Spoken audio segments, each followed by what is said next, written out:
Hi, Deep Nosy here, and let's have a look at day 5 of the Intergalactic Expo, and this is concentrating on Anvil.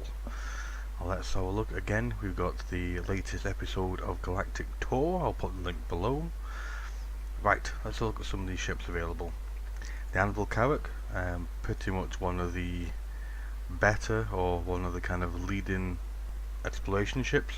I believe you get a rover in there, and apparently, and again this is, I don't know if it's confirmed or not, the rover that you're supposed to be able to get with the Carrick is supposed to be slightly bigger or slightly better than the one you get with the Aquila. But again, like the rest of this expo, you have a minimum of 48-month insurance. Looking awesome. Crucible, this is one of my personal favourites. It's something I'm really looking forward to. I'm not going to get hold of one just yet, because you're not going to really be able to do anything with things like the Crucible until a 3 point something is when they're going to really bring in repairing and really bring the actual Crucible in. The idea of this kind of revolving main bridge and having these different people controlling different arms to repair the ship, looking awesome. Again, 48-month insurance on that one. Let's have a look next. The Gladiator. You're got a basic little fighter. I can't remember, this is I think a 2-seater. You've got like a tail gunner and a front gunner. Cheap and cheerful sort of idea of just a kind of hitting one little bomber sort of thing. Apparently, from reading some of the description, you can replace the rear turret with a tractor beam, so you can use it for sort of light salvage missions. Pretty cool. Don't know why I've always been a fan of sort of like the bigger ships.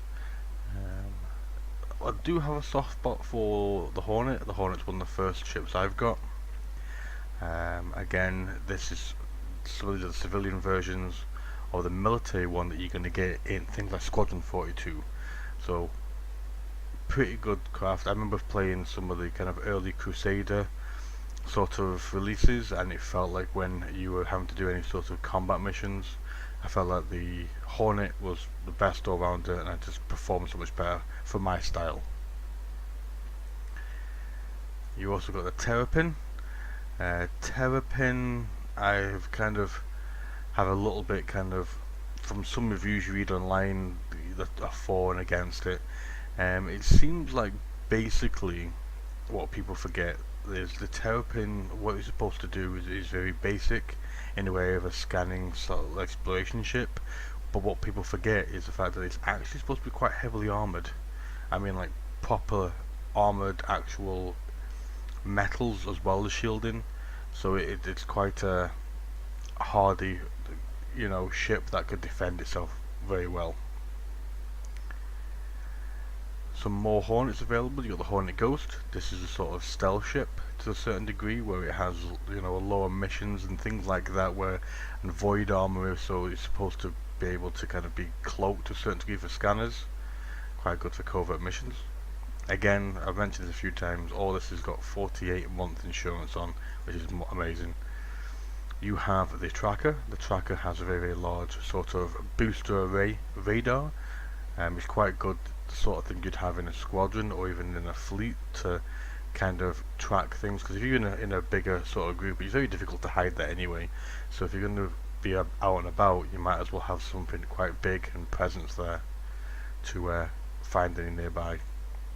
The Super Hornet, that's a 2-seater. You've got quite a big turret in there as well. Quite a big, mean, gonna have a fighting machine. Now move on to the Anvil intro pack. The Anvil intro pack will give you a Hornet, a Gladiator and a Carrick. To be honest, I'm not that interested in the Gladiator, but the Hornet and Carrick would be ideal. Then you have the Mega Pack. The Mega Pack, you're going to have a bit of everything, and the whole lot of it's going to have lifetime insurance, which is going to be amazing.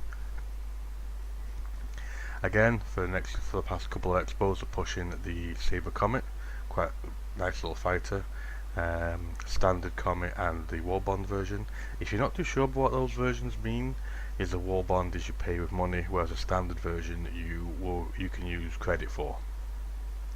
Again, like the other ones, you've got the ability to buy a couple of the big frigates, as well as the fact that they're pushing their new concept, which is the Prowler, looking awesome again. The more I've looked into it, the more I find it a little bit expensive for what it is, but awesome bits of kit. I'm a good fan. I'm a big fan of Anvil, so can't wait to see what more they've got to do for this expo. Thank you guys for watching. Thanks for watching. If you like the video, hit a thumbs up and remember to subscribe. You can also find me on Twitter, Facebook and Twitch. Catch you later guys.